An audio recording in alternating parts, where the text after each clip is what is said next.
day 3. From here on out, I only hired my camera woman to be a part of this for today, so you're going to see the intro kind of be the same for the next foreseeable future. But the camera angles can be a little bit different. So, good morning. Day 3! So today is day 3. We haven't really seen much activity there. Oh, actually, never mind. I'm lying. Look at all these bubbles. So stuff is happening. A little sniff test. It doesn't smell anything yet. So as you guys know, I like to clean out the jar first. And the recipe that we're following today is very similar to the last couple days. Same daily. It's going to be 37 grams of the starter. And then I think we're switching it up for the water. So give me 1 second, and I'm probably just going to fast forward this so you guys don't have to watch this. All right, and we're back. We have a clean glass. As you can see, 0 grams. We've zeroed it out. It's going to be 37 grams. Ooh, look at those bubbles. Hold on.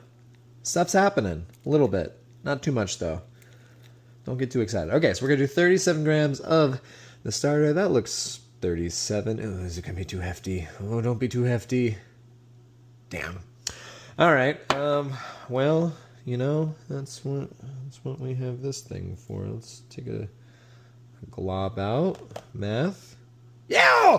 Oh! Buy a lottery ticket. Oh my gosh, that's amazing. Okay. 37 grams, 58 grams of water. Let's go ahead and zero that out. 58 grams of the water.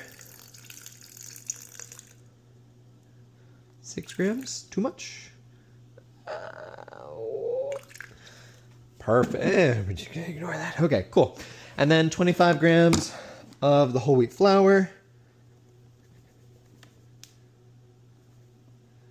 I'm actually going to do 30. Don't tell anybody. Just a little bit more. Nice.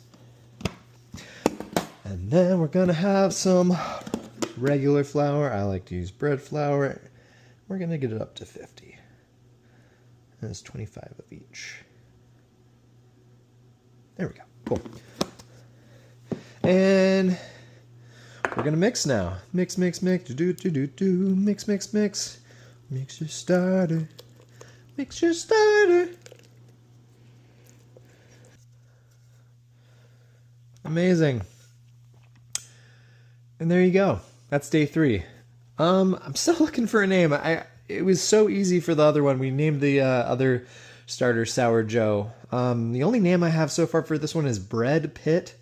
But I was looking for like a more feminine Valentine-y name. So if you can think of a cool name, put it in the comments. But I will see you on day 4. Peace!